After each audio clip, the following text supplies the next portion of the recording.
Bonjour à tous, aujourd'hui on se retrouve pour une vidéo supplémentaire sur les antibiotiques. Ici nous aborderons l'aspect clinique. Le choix d'un antibiotique dépend de 4 critères. Le premier critère est le critère bactériologique.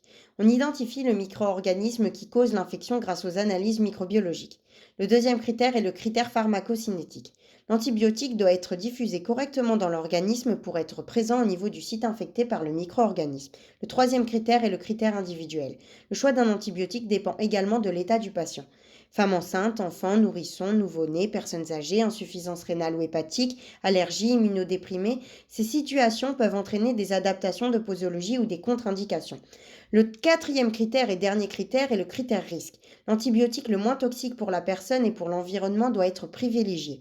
Ainsi, l'utilisation des antibiotiques à spectre T3 est préférée à celle des antibiotiques à spectre large, car comme nous le verrons ensemble, ils induisent fortement les phénomènes de résistance. Si le médecin hésite entre deux antibiotiques, le critère économique sera appliqué. L'antibiotique est administré par voie orale pour les infections non sévères et par voie parentérale, proximité du tube digestif, pour les infections sévères.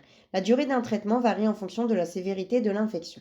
Généralement, le traitement des infections courantes sans gravité apparente ne dépasse pas 7 jours. Otite, cystite, angine. Pour les infections à risque, le traitement varie de 7 à 14 jours. Méningite, pneumonie, infection liée aux soins. Les traitements d'une durée supérieure à 14 jours concernent plutôt les infections sévères.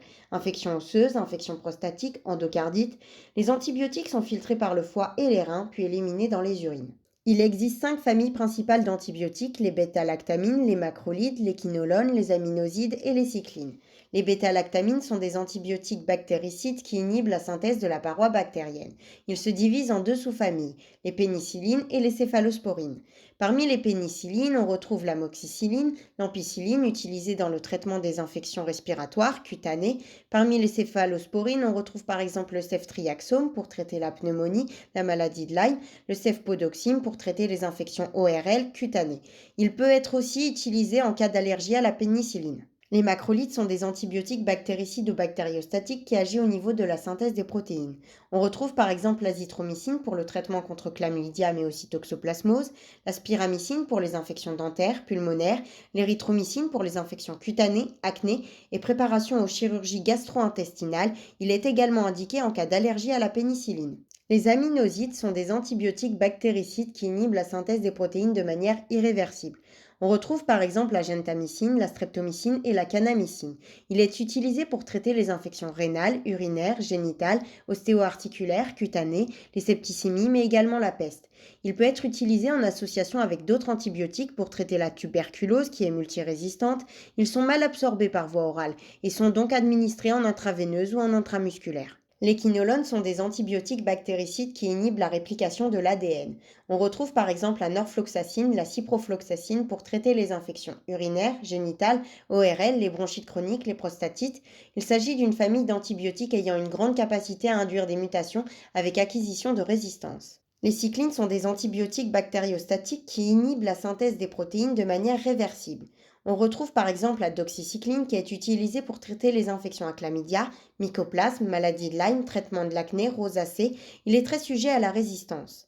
Un antibiotique très courant dans le traitement préventif et curatif des infections urinaires est la phosphomycine. C'est une molécule particulière puisqu'elle exerce également une action bactéricide en perturbant la synthèse de la paroi, mais sa structure chimique ne permet pas de la classer dans une classe d'antibiotiques connue à ce jour. Les effets indésirables communs aux antibiotiques sont les réactions allergiques, démangeaisons, éruptions de boutons, les troubles digestifs, nausées, vomissements, diarrhée.